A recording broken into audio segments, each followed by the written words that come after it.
Breakfast ready ஆயிடுச்சுன்னா அதை back பண்ணிடு. நம்ம ஹாஸ்பிட்டல் போயிட்டு அதை கொடுத்துட்டு வந்துருவோம். ம். ஒரு 1/4 மணி நேரம் இருங்க, ரெடி ஆயிடும். மாப்பிள இப்போதான் வந்தீங்க, அதுக்குள்ள மறுபடியும் கிளம்புறீங்களா என்ன? ஆமாம் மாமா, போய் ரெஃப்ரெஷ் ஆயிட்டு அப்படியே கிளம்ப வேண்டியதுதான். எங்க சிவானி எங்க? அவ தூங்கிட்டு தாங்க இருக்கா. அவளையும் சீக்கிரம் எழுப்பி ரெடி பண்ணிடுறேன். போகும்போது அப்படியே அவளை ஸ்கூல்ல டிராப் பண்ணிட்டு போயிடலாம்.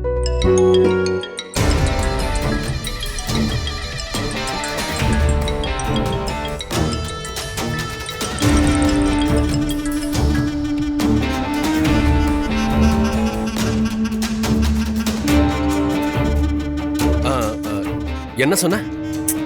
ஹாஸ்பிட்டலுக்கு போறப்போ சிவானிய ஸ்கூல்ல விட்டுட்டு போயிடலான்னு சொன்னேன். சிவானியை விட்டுட்டு போனா அப்புறம் அம்மாவுக்கு டிஃபன் கொடுக்க லேட் ஆயிடும். வேணும்னா அம்மாவுக்கு நான் டிஃபன் எடுத்துட்டு போறேன், நீ போய் சிவானியை ஸ்கூல்ல விட்டுரு. அதெல்லாம் ஒன்றும் டைம் ஆகாதுங்க, நாம சேர்ந்தே போலாம். தூங்கிட்டு இருக்கவளை எழுப்பி குளிச்சு ரெடி பண்றதுக்குள்ள 1/2 மணி நேரம் ஆயிடும்.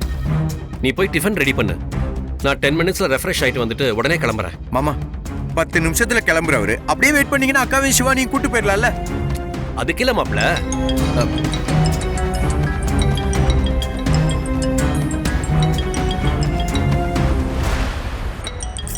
அண்ணே போன் வந்துகிட்டே இருக்கு, என்னன்னு பாருங்க.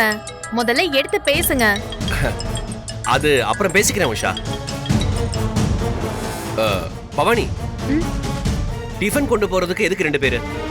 நான் அதை கொண்டு போறேன். நீ வேணா சிவானியை ஸ்கூல்ல கொண்டு போய் விட்டுரு. நீ வீட்ல இருந்தனா அவ ஸ்கூல்ல விட்டு வீட்டுக்கு வந்ததுக்கு அப்புறமா நீ அவளை பாத்துக்கலாம் இல்லையா?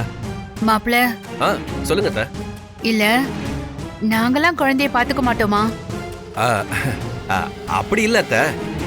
நீங்க தனியா போறதுக்கு அவளையும் கூட்டிட்டு போனா உங்களுக்கு துணையா இருக்கும்ல. ஆமாங்க, நானும் உங்க கூட வரேன். மாமா முதல்ல அந்த போன் அட்டன் பண்ணி பேசுங்க மாமா, மற்ற விஷயத்தை அப்புறம் பேசிக்கலாம். சரி மாப்ள.